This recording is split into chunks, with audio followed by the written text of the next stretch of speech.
Wow. One Piece chapter 298. Luffy finally rang that damn bell, man. That was so fucking awesome, guys. I can't stress that enough. That was so fucking awesome. Just the build up of it, because in the last chapter we saw Luffy and he's using the golden ball as a way to act as a conductor to the electricity for the kingdom come, and you get this huge sense of foreboding while Luffy's doing it. You're thinking, okay, at least me, you're thinking Enel's got one more trick up his sleeve, and it's not necessarily he's got a trick up his sleeve, but he does understand that Luffy's main weak point is directly piercing him, okay? So what ends up happening in this chapter is everyone's screaming for Luffy, ring that bell, ring that bell, ring that bell. Everyone is so hyped to see Luffy ring this damn bell. And Luffy's charging forward towards Enel, and he uses the bell, the ball on his arm, and he swings it, and he looks like he's gonna get a good shot on Enel,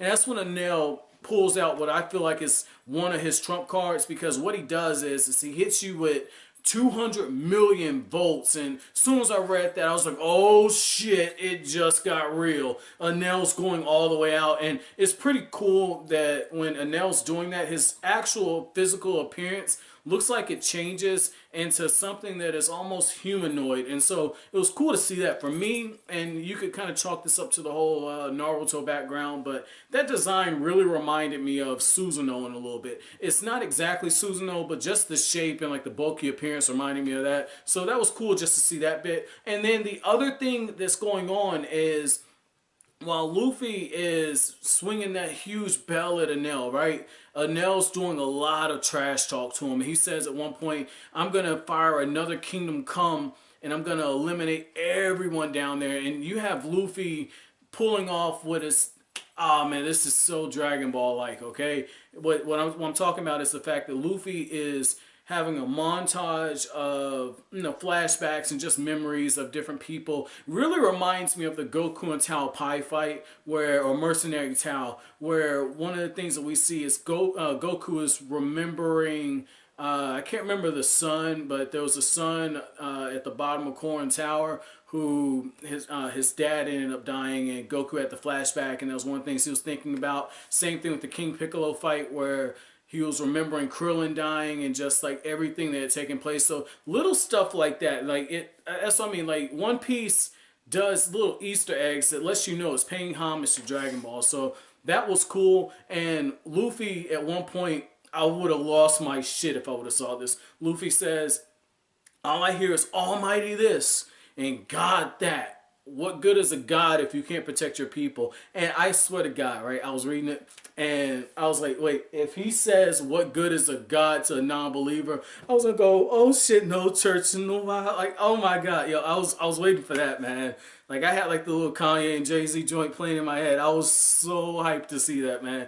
But unfortunately, that part didn't happen. But Luffy finally gave me what the hell I wanted, man. I kept saying as soon as I saw that golden ball on him, right, I was like, I just want to see Luffy just cock one back and just mollywop this dude. Hit him with one of them kicks that Ronda Rousey got hit with. I guess a punch, because Ronda Rousey, she got kicked the first time. But, the thing is Luffy's got that gold ball, so it would have to be a punch. So, oh my God, like, I just wanted to see that, and that was cool because Luffy, the first time he does it, Enel gets the better of him, okay? Enel takes this spear that he's got, and or trident, and he ends up stabbing Luffy in the back. And right when that happened, I said, damn, he got him.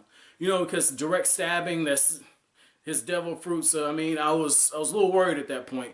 And Enel tells him, like, look, dude, you can either continue fighting and I'll stab you, and you can sink down to the ocean.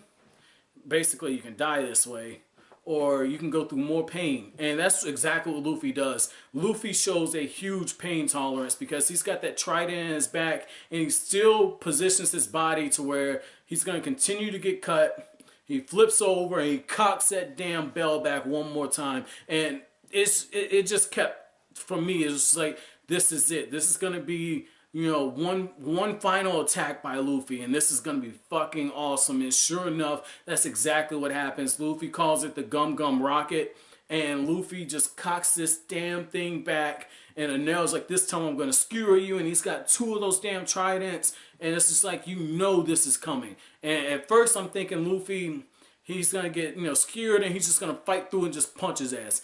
Doesn't happen that way. Luffy, the momentum from that punch knocks Enel so hard that Enel ends up hitting against the damn bell, and that's how he rings it. And Luffy is fucking screaming. It really reminds me of the Arlong Park scene where Luffy, after he finishes off Arlong, he stands on top of the wreckage and he's just like, Nami, you're my friend. Like that shit. Only in this case, there's a little bit of friendship stuff on this, but I feel like this was more so Luffy saying, you know what, damn it, I believed in you. Nobody else knew it, but I believed in you. You might be dead, but this is proof that you didn't die in vain. I just love the fact that he's basically saying that El Dorado was here. It's just been up in the sky for 400 years. And just to read that panel and just to see it and to see the animation on Luffy's face on that panel. He looks so animated. That was very beautiful by, Oda at that point.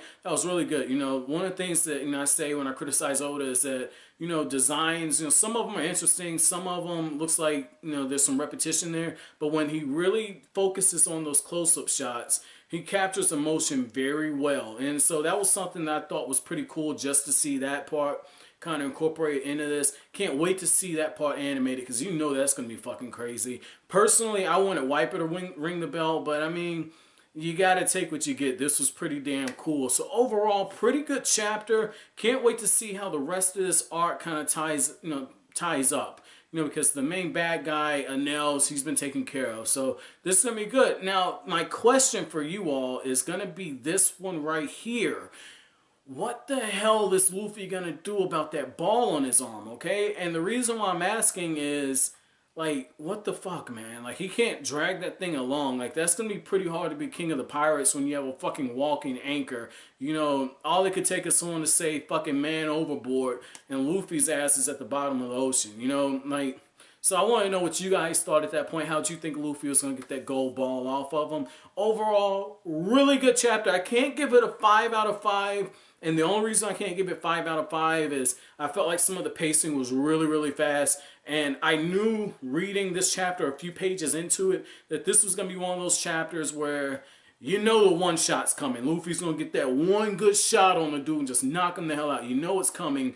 But, for me, like I said, it was just a little too fast. That's the only reason I can't give it 5 out of 5. I really enjoyed this chapter, though. If you cannot tell, I fucking enjoyed it. But, as always, guys, if you like anything I had to say, hit that like button because it really helps the channel out. Make sure you comment and subscribe, share. I will greatly appreciate it, guys. Thank you for watching Kryptonian Saiyan. Have an awesome day, people.